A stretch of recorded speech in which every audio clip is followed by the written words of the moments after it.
moi, oui, Pas de problème. c'est une nouvelle épreuve parce que, on va revivre des choses, affreuses. C'est-à-dire que moi, je vais pas bien, je dors pas, je vais revoir, pendant tout ce procès, l'assassin de ma fille.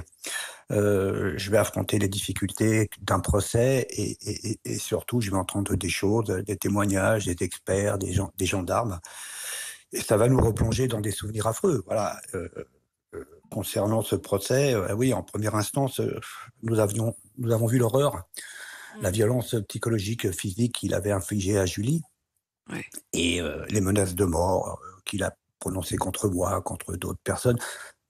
Bien avant le procès, bien avant l'assassinat, bien sûr, mais Ouais. aussi de sa prison. Mmh. Donc si vous C'est-à-dire qu'il a voulez, il a jamais exprimé de regrets, hein? non, jamais, jamais. Il n'a jamais dit un mot, sur ce qu'il a fait. Voilà, les seuls mots qu'il a prononcés, c'est que, «Je m'excuse pour mes enfants», mais bon, voilà, ses enfants, il les a détruits, il Mmh. les a privés d'une maman, il les a privés de aujourd'hui, les Noëls, sont sans Julie, Mmh. Et la fête des mères sans Julie, il y a plus ils ont plus l'amour d'une mère, voilà, ils ont perdu une mère et ils ont un père assassin. Donc c'est quelque chose pour eux qui est affreux, Lucien, c'est justement, si inimaginable. si on parle de ces enfants, des enfants de Julie, de vos petits-enfants, c'est vous désormais qui en avez, la garde avec votre femme, donc c'est vous les grands-parents, qui les avez auprès de vous. Mais l'une des difficultés justement, c'est aussi que la l'autorité parentale n'a pas été, pleinement retirée à l'assassin de leur mère.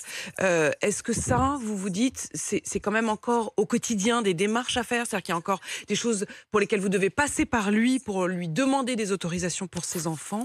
Vous espérez que ce deuxième procès, ce procès définitif, lui retire pleinement l'autorité parentale, hein? Bah oui, oui, parce que, le On problème de n'imagine pas, c'est-à-dire l'autorité. qu'en préparant ce dossier, je me suis dit, mais mon Dieu, pour vous, de devoir demander à cet homme des autorisations, y compris pour des choses banales de la vie quotidienne pour ses enfants, c'est terrible, c'est terrible.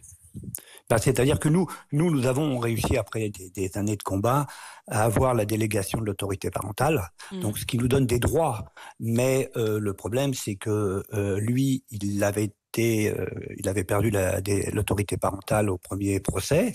Comme il a fait appel et que c'est suspensif, aujourd'hui, il existe toujours. C'est-à-dire qu'il est toujours là dans la vie des enfants et ça, c'est quelque chose d'affreux parce que, mes petits-enfants, ils veulent vivre. Ils ont tellement subi de violence, ils ont vu, la violence que leur père a infligée à Julie et en ayant encore l'autorité parentale, bah, il y a toujours des droits. Voilà, donc les enfants, ils ont vu des avocats, ils ont vu des juges, ils ont vu des psychiatres, des psychologues et ils en ont marre. Ils veulent Mmh. avancer.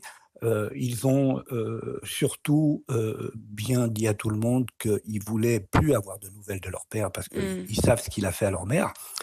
Mais voilà, tant qu'il aura, l'autorité parentale, il existe dans leur vie donc Mmh. Donc c'est lourd, tourner c'est compliqué pour eux pouvoir d'avancer et pour nous avancer aussi, bien sûr. pouvoir avancer